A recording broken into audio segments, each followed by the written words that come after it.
Hello everyone, आज के lecture में हम डिस्कस करेंगे मैथमेटिकल फिजिक्स के एक न्यूमेरिकल प्रॉब्लम को जो कि CSIR नेट जून। हेलो एवरीवन, आज के लेक्चर में हम डिस्कस करेंगे CSIR नेट जून 2024 में पूछी गई एक मैथमेटिकल फिजिक्स की प्रॉब्लम को। इजी प्रॉब्लम थी, सिर्फ क्वेश्चन पूछने का थोड़ा सा ट्रिक उन्होंने बना दिया है।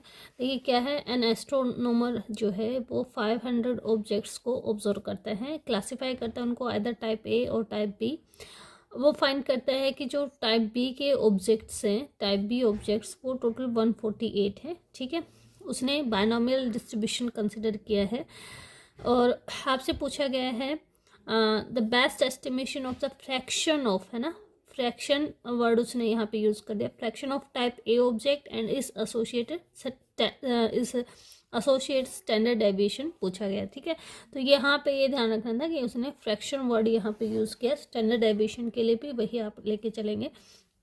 तो जो टोटल हमारे पास टोटल नंबर ऑफ इवेंट, अगर टोटल नंबर ऑफ ऑब्जेक्ट की अगर हम बात करें तो एन की वैल्यू जो है आपके पास 500 है और आपके पास जो नंबर ऑफ टाइप बी उसने बताया है वो 148 बताया है। So number of type A जो होंगे वो क्या होंगे, 500 माइनस 148। ठीक है, अब देखिए फर्स्ट पूछा है कि ए टाइप का डिस्ट्रीब्यूशन, यानी उसकी जो प्रोबेबिलिटी होगी गेटिंग ए वो क्या हो जाएगी आपकी, दिस वैल्यू इज, इसको सब्ट्रैक्ट करेंगे तो कितनी आ जाएगी, 2, 9 माइनस 4 5 हो जाएगा और 4 माइनस 1 3, 352 ओवर टोटल नंबर यानी कि 500। इसको अगर आप डिवाइड करें तो दिस इज 0.704 या नियरली आप इसको 0.7 बोल सकते हैं, 70 बोल सकते हैं। ठीक है, ये प्रोबेबिलिटी आ गई।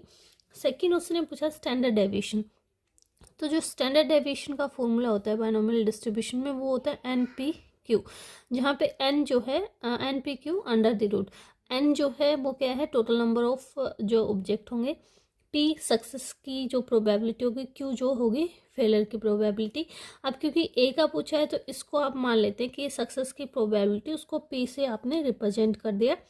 तो ऑब्वियसली टोटल जो प्रोबेबिलिटी होती है वो आपकी 1 होती है, तो जो q होगी यानी कि probability of having object p वो क्या हो जाएगी, 1 minus P which is 1 minus 0.704, तो वो आपकी 0.296 आ जाती है। ठीक है, q की वैल्यू हमने निकाली 0.296, p की वैल्यू आपने निकाली 0.704। ठीक है, लेकिन आपसे पूछा गया है फ्रैक्शन ऑफ स्टैंडर्ड डेविएशन।